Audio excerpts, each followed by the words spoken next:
Welcome back to What's On Tonight, a podcast with elaborate, quirky, and unpredictable conversations about TV, movies, and more. I'm Becky. And I'm Mandy.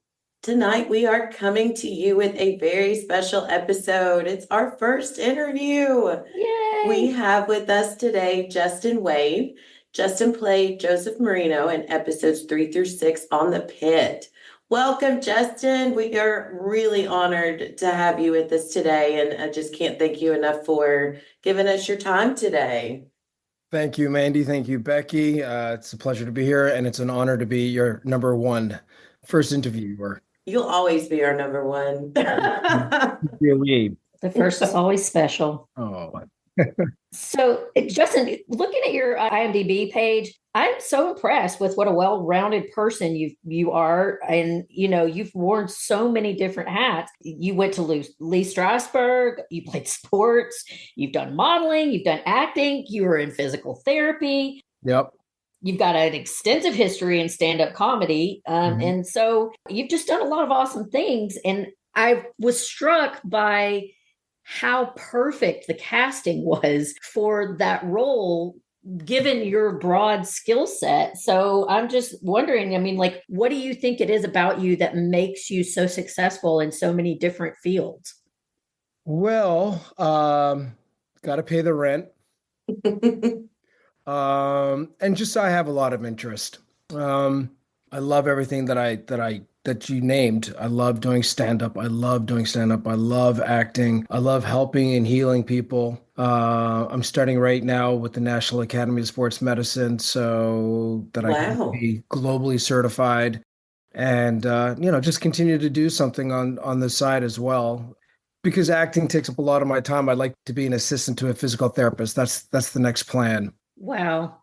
And I'm a flexibility technician as well. So, and I have two kids, and one of them is playing club soccer. And so she's kind of like my little Frankenstein. She is a beast.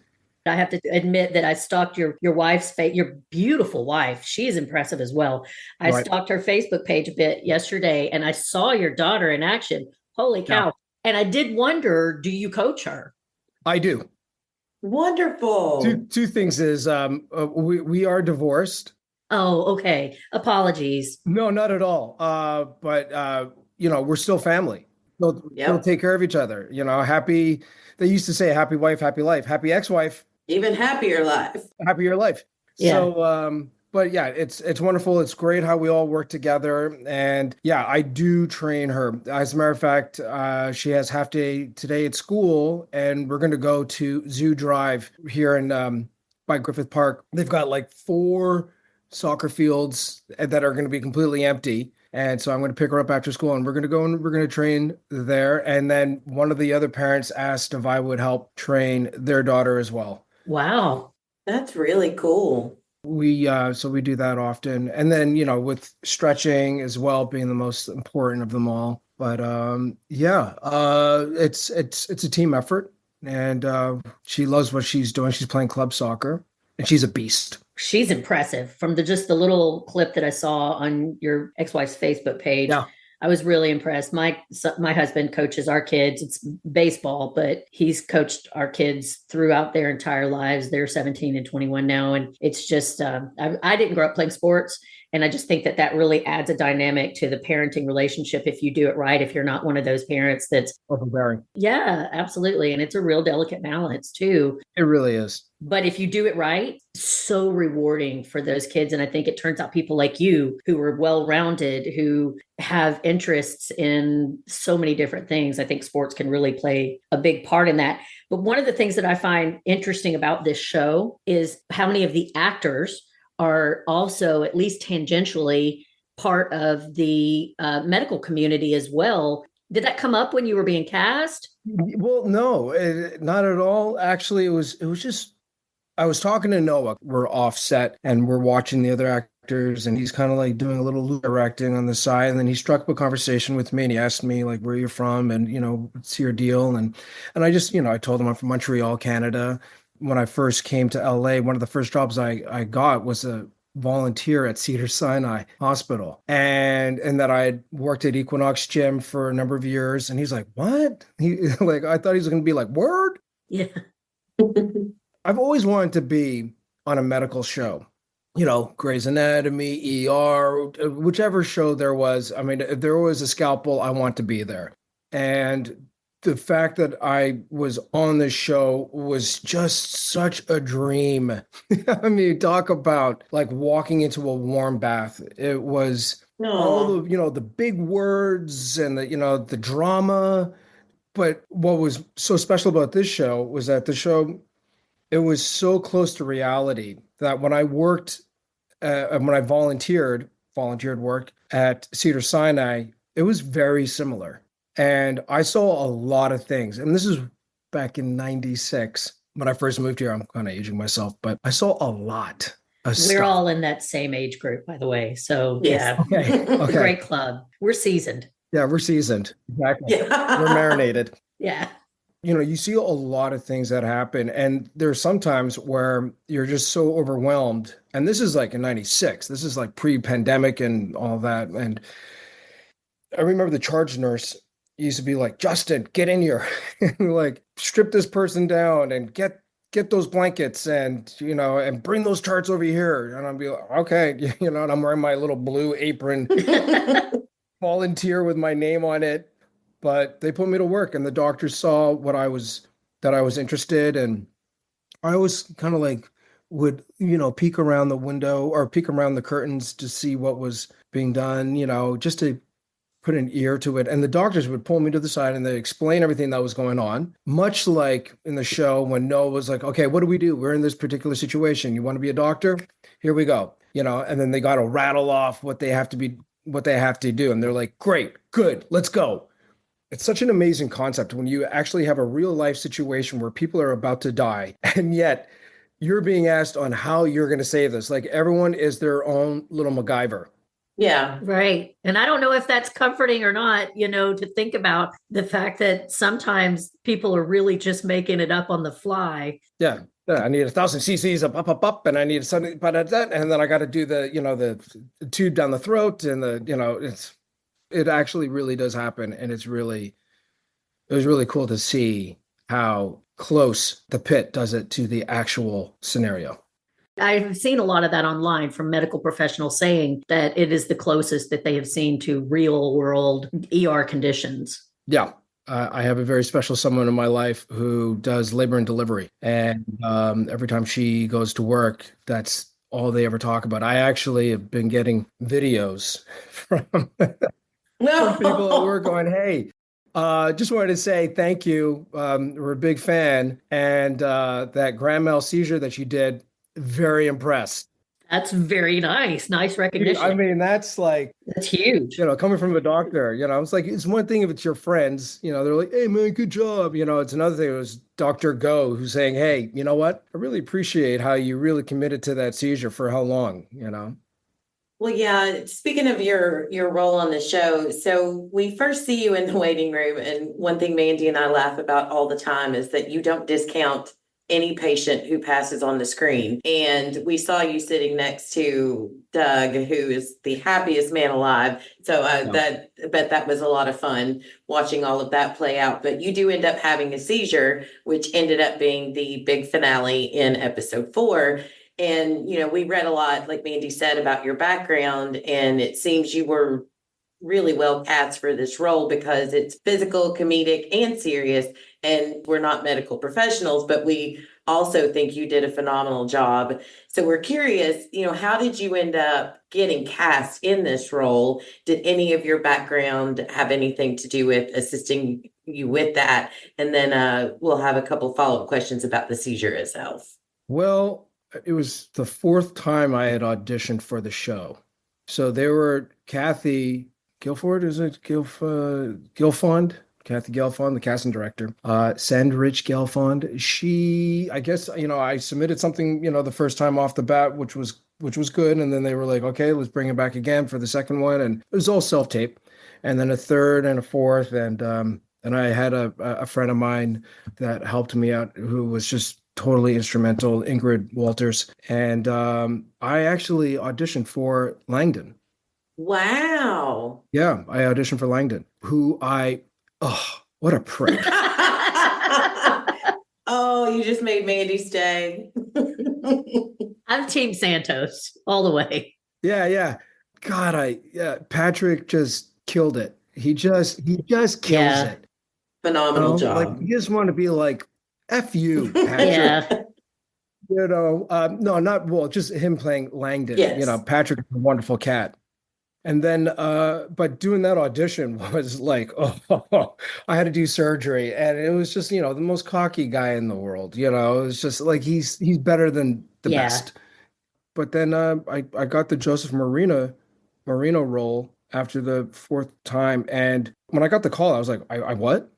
I'm gonna play the guy with neurocystic sarcosis. Great. By the way, kudos for pronouncing that because I was not going to attempt it. I had to do it like 100 times. That is a party trick that'll stick with you forever. Yes, it is. But no, I didn't have any other background other than I do comedy and I do a lot of physical comedy when I'm on stage.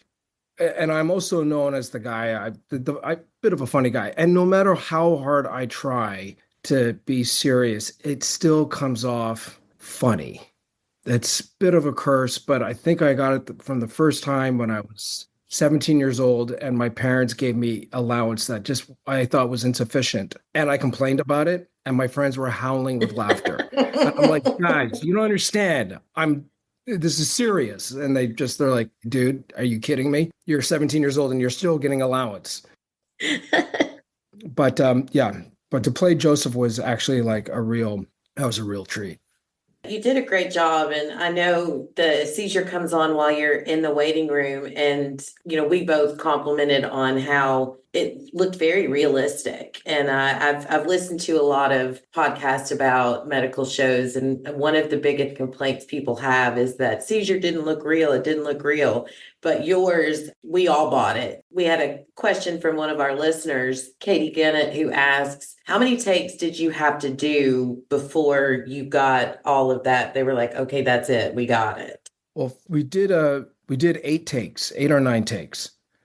And we did a tech with the crew, just with the crew. And I don't think anybody told the extras and the other actors that were coming in what was going to happen. Oh, that's brilliant. So you have about like 70 or so extras that come in.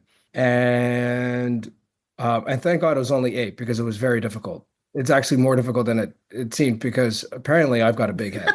And he doesn't look like it. yeah, no, it's a 7 3/4. I wear very large hats and 20-gallon hats. So Zoom is very slimming for your head. Zoom is great. Believe me, I've been organizing this way how to look all morning. When you're leaning back and because we're in chairs and you got to do the whole motion, I didn't realize how heavy my head was. And that was hellish training just all along the sternocleidomastoid, just going all the way down the head. You were. I've noticed you busting that out. All this, and it was hard. But after the first take, when it happened, people didn't know it was going to happen. So literally people, the extras were like, oh shit, there's something going on. And then because I'm so in it, I couldn't hear Amanda Marcellus call cut. And Jalen had to come up and be like, yo, dude. Like, he was like, dude, they call cut. I just went, what? I was like, oh, okay. Would have been the irony of ironies if you'd gone into a real seizure.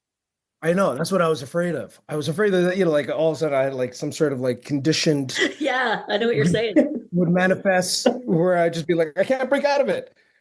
And then everyone was just like, oh shit. Like he was acting. And then there was an applause. And then the entire room erupted. Wow. Yeah.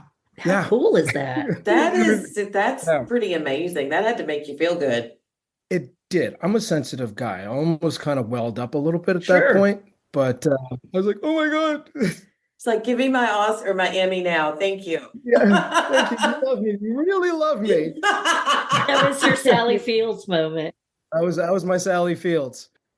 And then so we did it about 8 times, and then like in between, people would, like I couldn't hear cut, and people would I'd get another applause break. That's amazing. So it was wild, and it was exhausting. Oh, I bet. That was exhausting because it's a full isometric contraction. Yeah. So, Yeah. my heart goes out to people who actually had grand mal seizures because it's hard.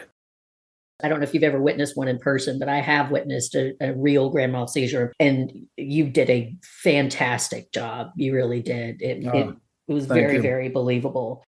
So you have, I'm going to try it. You have neurocysticercosis. That's good enough. I think it's neurocystis or neurocysti. It's like tomato. Okay, kind of thing. Well, I call you the brainworm guy, so. Yeah. And I want to tell you, that is one of my deepest fears. Ever since I have discovered the existence of brainworms, I have had like a deep phobia that one day that I don't know. Have you ever seen that TV show, Monsters Inside Me? And it's about people who get parasites. And I can't even watch it. I can't even really think about the fact that that happens often enough that people have to have a TV show about it. Come to find out, looking it up, that it actually is very, very common. Right. But my mom was curious, did they give you any kind of backstory on how your character may have acquired the brainworms? Yeah. Well, first of all, I just want to give a shout out to the med techs. I forget their names, but it was 2 gentlemen that helped me, and they were like, okay, this is how you do it. And because I YouTubed it and I wasn't quite sure how to do it properly. And then they said, you got to clench your fist. It's a full contraction. You got to go you got to do it a beat. And I'm a drummer. So it's like 105 BPMs, 1 and 2 and 3 and 4 and staying alive. It's the same thing as CPR, that same rhythm. And your eyes have to roll up to the top part of your head. So you're looking up. But wait, what was your question again? Did they give you any kind of backstory on how you, other than just you probably got it from undercooked pork, did they give you any kind of a? Yes. Joseph worked in the Peace Corps. Okay. And he was in South America. My mother's going to love that answer. And I know. I mean, I might have just killed the whole South American tourist industry. He ate uncooked pork, and he has had this now for a couple of years. And what started off as migraines, and then eventually turned into a grand mal seizure. Every headache I get from now going forward, I'm going to be afraid that I've got a brainworm graveyard. Well, there are people on set that you said, "Oh, somebody came up to me and they're like, yeah, I'm supposed to be having pork tonight." Thanks. I'm going to cook the shit out of that. Right? Yeah, burn it. Yeah. We're going to marinate. We're going to saute it. We're going to pan fry it. We're going to get a priest in here, throw a blowtorch on it. Exactly. And your reactions as you learned about your diagnosis were awesome. They were so amazing. You could just see your comedy background really shining through in those scenes. And when you said, "Is my brain like Swiss cheese? Am I dying?" That was hilarious. And very much would have been my first question as well. But we were wondering, did you get to ad-lib anything, or was all of this scripted? Oh, that was all scripted. Every bit of it? The writing is just solid. It is very good. It's just solid. It's just solid writing. And then the way how they do how they do it, it's just solid. And because I thought it was just funny as it was. There's nothing to add. Yeah. Our podcast covering television, we were doing, when we first started, our first series was about the show What We Do in the Shadows, the final season. We loved that show. Yeah. And so when we were talking about what to do next, this was Becky's suggestion, because Becky is a die-hard grade A1 ER fan. And if you ever talk to Noah Wiley, please ask that if he ever listens to our podcast, that he not be afraid of Becky. And Becky and Mandy. We really are harmless. Yes. He's her celebrity boyfriend. John Carter was my first television crush, and that has not changed in all my years. Yeah, but I've loved the show and it's not my thing. I don't normally get into medical dramas and I am loving this show just like everybody else that watches it. It's just the writing is incredible and just the mix of humor and seriousness, which speaking of which, my next question was, how did you keep a straight face after your comment about the worm graveyard and Patrick Ball tells you, yeah, but they're resting in peace. Yeah. That made me laugh out loud. I was like, how did he keep a straight face? Yeah. Patrick, there was some giggling, because like once the giggling starts, it's like a Bill Hader itis. Oh yeah. Yes. Yeah. I just tried to like stay really focused. There was one point where someone cracked a joke after that and people were giggling and I just like, no. And I really I had to block that out because I know that every time it would just start. So yeah, it was a lot of focus. Yeah. Okay. You don't want to laugh and it's the same time, like I said before, I'm just trying to be as serious as possible. Right. I'm not really going for the comedy. It's just, I don't know. It's like if you ask me to walk a straight line, you're going to get some dance steps in there. It just twinkles out Just here and can't there. help it. Justin, just walk a straight line. I am. I know that I've said this repeatedly, but I'm just so impressed I'm even more impressed now that you've told me that they weren't even really aware of your medical background, your comedy background, or any of that, because this, as Becky pointed out, this role demanded all three of the things that seem to be your really strong skill sets. And it was just kind of seamlessly blended. And you really did a great job. Very. Thank you. I appreciate that. Thank you. So your character, did you get to like name your character? Did you get to make any special requests, or is it just this is who you are and this is the story and that's that? Good question. Joseph Marino is actually a real person, and he was on ER for like 20 years. I think he did a little bit of acting. He was a background, but he was part of the ER family, and he actually became really good friends with Noah, as well as everybody else. And unfortunately, he passed away not so long ago. Oh, But what was interesting was that I remember just sitting there, and people would walk by and be like, "Hey, you're playing Joseph, huh?" And I'd be like, "Yeah, okay." Yeah. And then they just walk off. And I'm like, I don't know what that was all about. And then somebody come up and they put my little tag on here that said Joseph Marino, and they're like, "Oh, you're playing Joseph Marino." I'm like, yeah. He's a real guy. And I was like, what? And he's like, yeah, he's a real guy who used to be on the show. And he turns out that Joseph was loved by everyone. So this is what made it all the more special. There's every show you get your character and it'll be some name that whatever, and there's cops and there's robbers and there's whatever, but this person was actually real, and it was amazing throughout the times that I was there, because I was there within a span of 2 months, that everyone had a little something to say about Joseph. wow. And so this made this even more special. And I was like, okay, and it wasn't like it was about raising the bar so much. It felt like the way everybody said it, it actually made me feel more comfortable with playing Joseph, that it just felt more and more natural, that I didn't have to really have to come up with so much of a backstory, and there was just like just everyone's love and respect for Joseph just kind of made the whole thing a whole lot easier. That's amazing. That is an absolutely beautiful story. Yeah. What an honor and a responsibility, but an honor that it's somebody that was so beloved. Yeah, and that's the thing. It was such an honor. I was like, wow, okay. And at one point, and this is the coolest thing ever, it kind of makes my eyes mist a little bit, is Noah Wiley comes in, and I think it's like one of the recaps, right? One of the show recaps. And he comes in, and I'm there having my seizure on the gurney.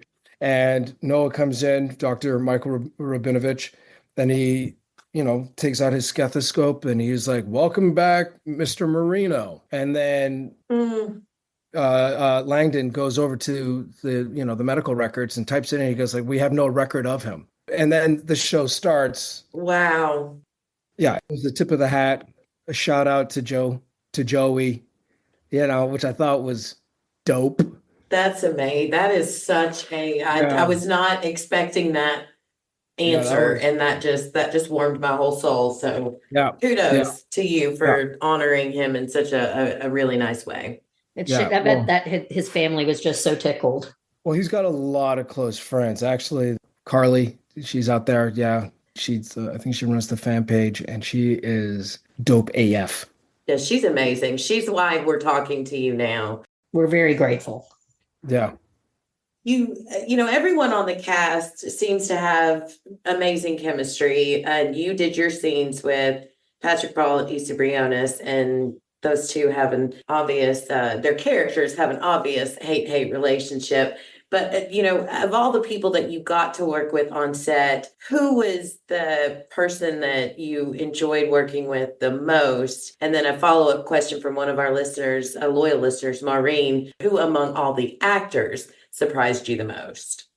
um, it's a real hard. Oh man, that's a hard one to say because the thing about this show is that it's so the show is based on teamwork. Mhm. And I'm not trying to like jump out of, I'm not trying to like squiggle out of anything or and not answer your question. It's just that I would say that Noah is my favorite Mine too. actor to work with, Well, not to work with, but in general. right? It wasn't so much of the acting. It wasn't so much like him as an actor. It was just like his way of just creating a vibe where everyone was well received, well respected, well fed. Always feed your actors, and you're going to get the best result. Craft services. Oh, one day I want to get a craft services. Like a good breakfast, lunch, and dinner. I don't know why I just sounded like Barack Obama there. You got to have a good breakfast, lunch, and dinner.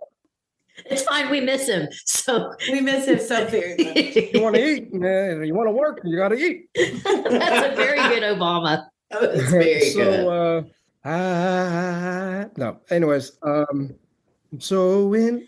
he created such a vibe that, like, when we were talking, and he was like, "So where are you from?" And I said, "I'm from Montreal, Canada." And he was like, "Oh, no wonder you're so cool." And I was like, are we vibing right now? Did we just become best friends? Like, are you on Facebook? Yeah. I'm not. Or I am, but I forget. But just the whole vibe that he has set for everyone else, and then you could see like the infectiousness that it had on like Damien Marcano and John Cameron and Amanda Marcellus, and how it just that trickle down of love and respect for everything. That was dope. Who I thought was the dopest person on there besides Noah was his stand-in. Really? Oh, wow. Yeah, that dude was dope. I forget his name. Okay, so look, stand-ins, okay, eyes are missing up again. Because you don't see this. Yeah. This dude, he's dressed like him, he's dressed like Noah, but when Noah's in the room and he's doing the rehearsal, and you'll have like one room, right? And they got to move couches out, and they've got like 50 people in there because you need someone who's going to move the couches, who's going to do the lighting. You got to get the cameras in there, and everyone's discussing the shots, the director, the writers, and his stunt double stand-in is just looking at just examining Noah. And then, Noah, he does this thing, he's like, the face, it's like you can see the emotions that are in there. But I'm watching his stand-in, and this dude is just mirroring everything that's going on. So that Wow. when he has to get into there and stand in there for Noah, he's creating that thread. It's seamless. And I went up to him afterwards. It was the last day that I was there, and I said, "I see you. Oh, I see what you're doing. That is dope. That is so cool what you're doing. Yeah. Like, thank you." I don't think he gets that often, but I was just like, I bet that meant a lot to hear. because you'll get stand-ins that'll just be like, They're just place fillers. just place fillers. But this guy, he was just, yeah. So Well, now I have a sidebar question, and I know we're getting cut close to time, but I was not aware that stand-ins would be used a lot on a TV show like that. I mean, when I think of stand-in, I normally am thinking of, somebody that's a stunt double or something like that. What exactly does a stand-in do there? Is it just so they can frame the shot, or is he actually standing in some of the scenes for Noah Wyle? Just there for the shots so that Noah doesn't have to stand there while everyone's discussing, and also for lighting. Okay. So he doesn't even get to be on screen. He's doing all of this. He's perfecting this craft, and it's not even going to be filmed. Yeah. That's even more amazing. Yeah. Yeah. You want to get him on the show. Yeah, absolutely. Want to get him on the show. I forgot that would be but a fun conversation to have for sure. And then Yeah. you can even get like an extra on that show. Yeah. These people there were people there that are committed. The people just rolling in the back. The whole team effort, and everyone is of one mind and working together to, it's not cult, but it's like appreciation, respect for the whole production. Because I've been on set before where people, it's just like, it's all over the place and everyone's like, I can't wait to get the hell out of here. Yeah. Talking to you, that really starts to paint the picture of how this show became the success and gets as much of accolades as it gets, is that, it starts from, I don't even like to use the phrase bottom rung because it takes such a huge effort on everyone's part. It sounds like from what you're describing that it's that culture that Noah and the other creators have cultivated on set that people have to buy in. I imagine that stand-in wouldn't be as dedicated if he were working for someone who made him feel like he wasn't valued. Yeah.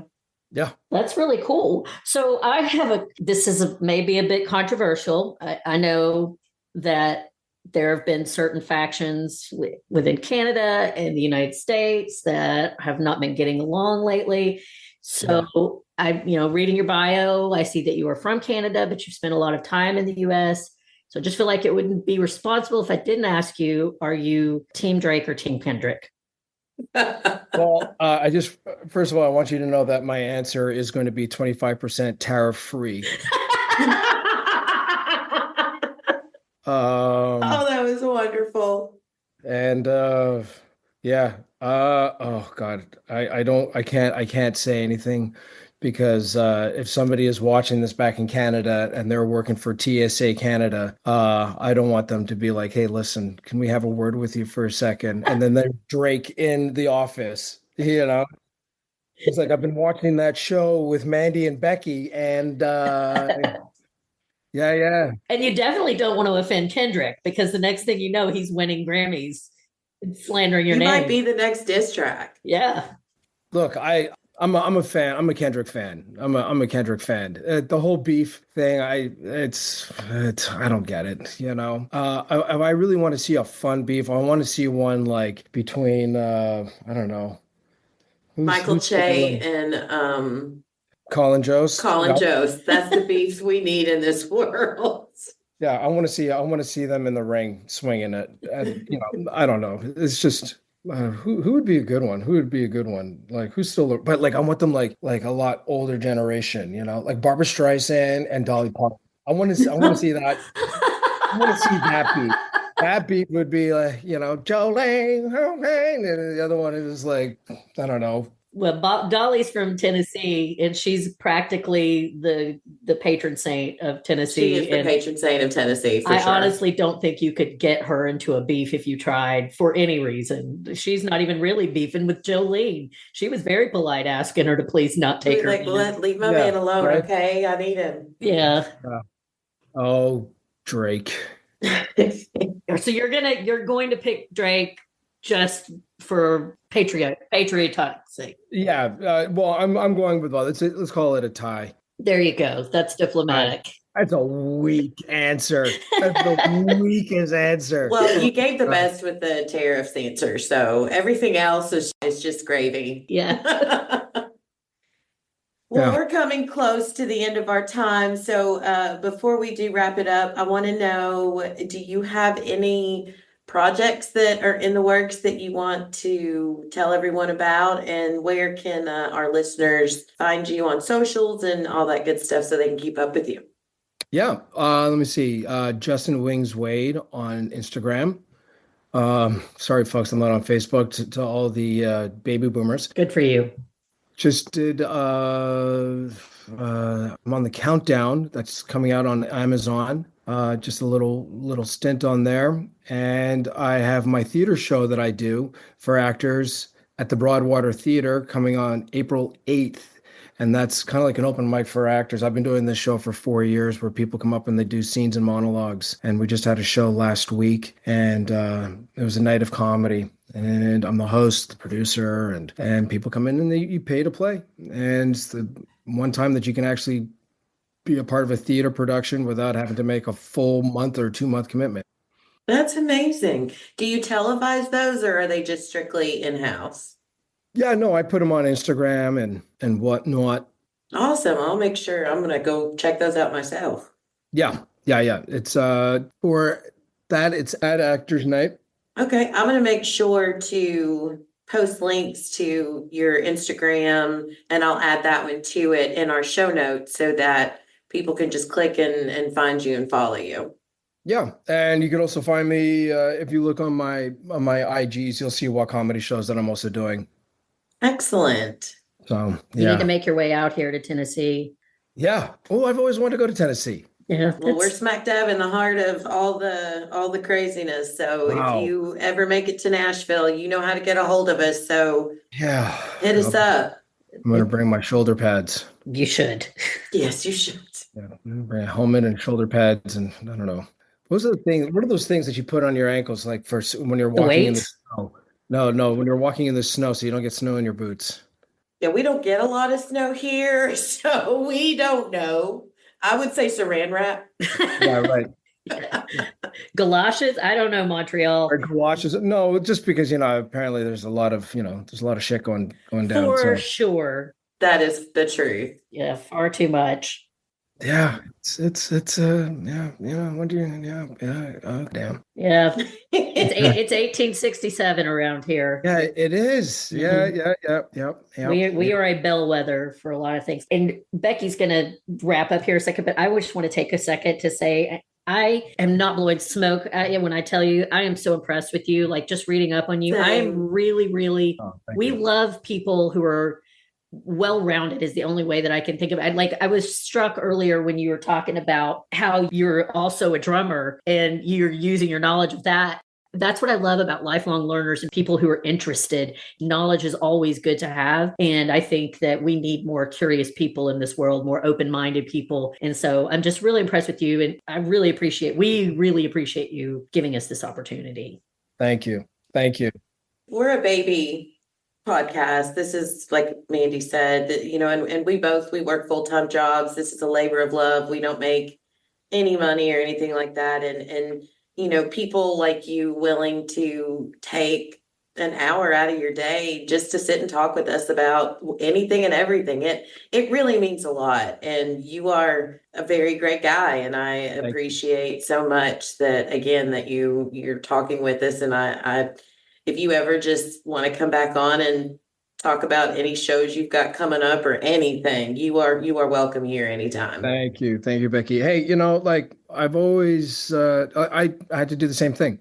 Starting off, a lot of work for absolutely nothing, and but it pays off. Something it does pay off, and it's a lot of people did it for me. Yeah, and thank you for giving back because not everybody does. And, Becky and I have talked, we both have a long history of anxiety. So especially in the world today, one of the reasons that we like to keep busy and curious is that keeping busy keeps you from full out panic sometimes. Yeah. So that way it's already, yes, that way it's already paying off. Nice. All right. So that wraps up our interview with the amazing Justin Wade. We will be back soon to continue our coverage of the Pitt. Awesome. Thank you, guys. Yes, we so appreciate it. And thank you everyone for listening. I'm Becky. And I'm Mandy. And we will catch you next week when we grab the remote and see what's on tonight. Bye.